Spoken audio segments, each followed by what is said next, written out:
Mazda MX-5 is the unique, small roadster icon of Japan, and now 34 years later from its first release, the Japanese car giant is still producing them to this day.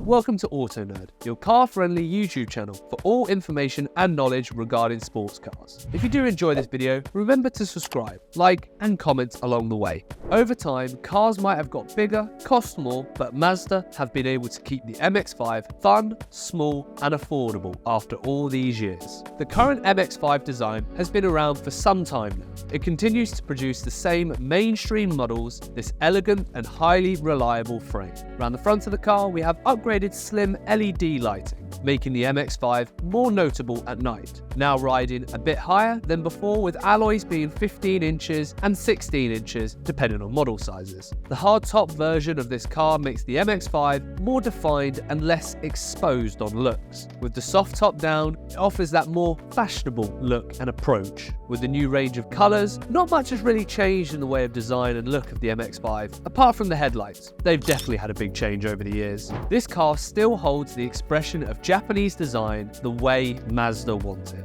I guess what people say is true. Don't fix what ain't broke. Straight away on the inside, we can see it's a bit of a squeeze, and not always the most useful for taller passengers / drivers. It's narrow and short indeed, with a rather large drop down on entry into the cabin. Reporters have said you're placed rather a bit higher in relation to the rest of the interior. The seats are rather unsupportive and basic-like. Black cloth comes as standard, or the seats can be upgraded to the optional leather. Over the years, Mazda have made sure to keep controls and dials to a minimum. Everything must be clear, easy, and straightforward. With this 2023 model, we do have an upgraded information system with Apple CarPlay and Android Auto as standard. A high-res screen welcomes you upon arrival. However, it's not so much to date with software and hardware compared to some of the leading German brands such as VW, Audi, and BMW.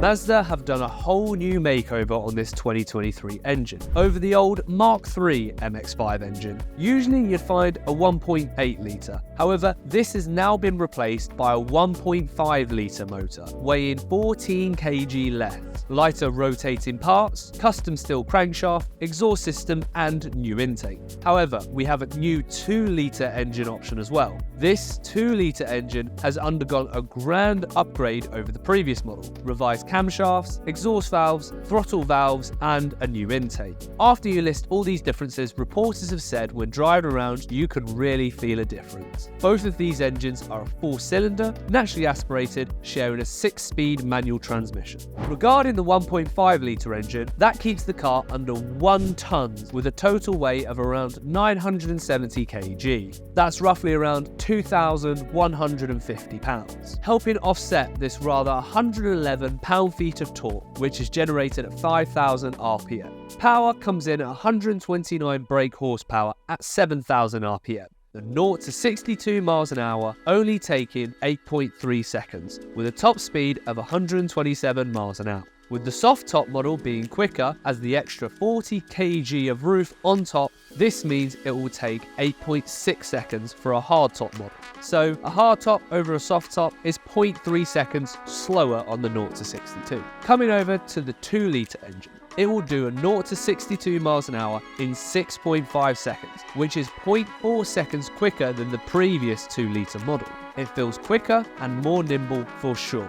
Of course, if you do want to do some burnouts or donuts, this car is great for those too. Lots of revs, drop the clutch, and then let the lightweight bean just throw itself around. Now, we've all gone over the stats and times, so how efficient is this car really?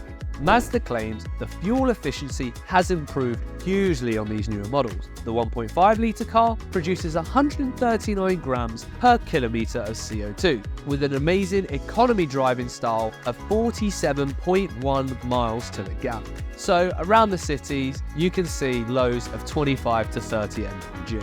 Moving over to the 2 litre engine, the drop and change isn't so much or isn't as bad as you think, producing 161 grams of CO2 per kilometre, and still it's in the 40s, 40.9 miles to the gallon when driven in economy.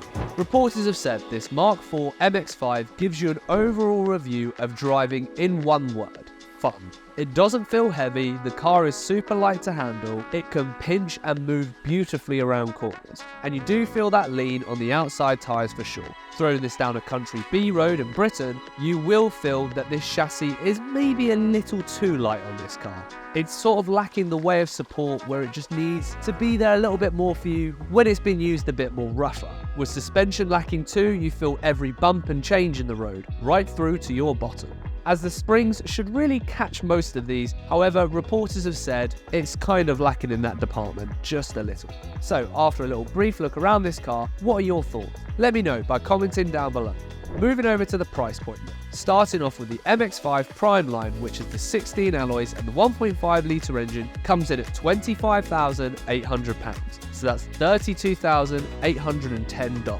Upgrading to the exclusive line trim with the 2 litre engine, this will start you off at £30,100. In dollars, that's $38,280.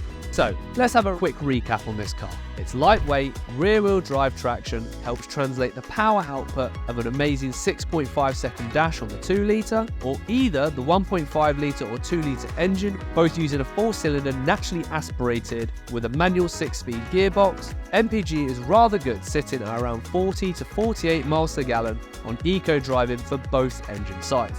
This is a classic icon of Japanese sports car with a modern tweak on the design. However, before I finish this video, let's go over 3 pros and cons about this car.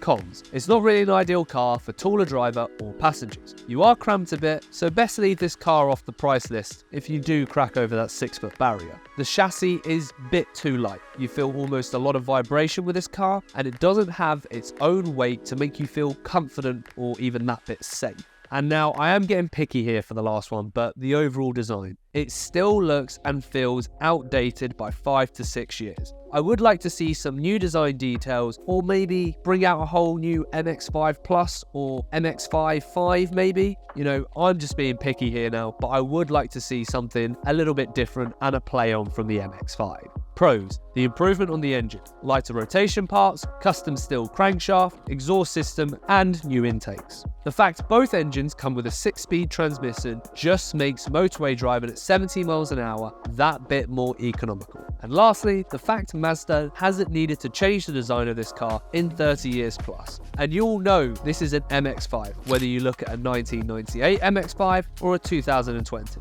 Yes, that does contradict my point above a little bit, but it's a car you see on the road and you know that is an MX-5.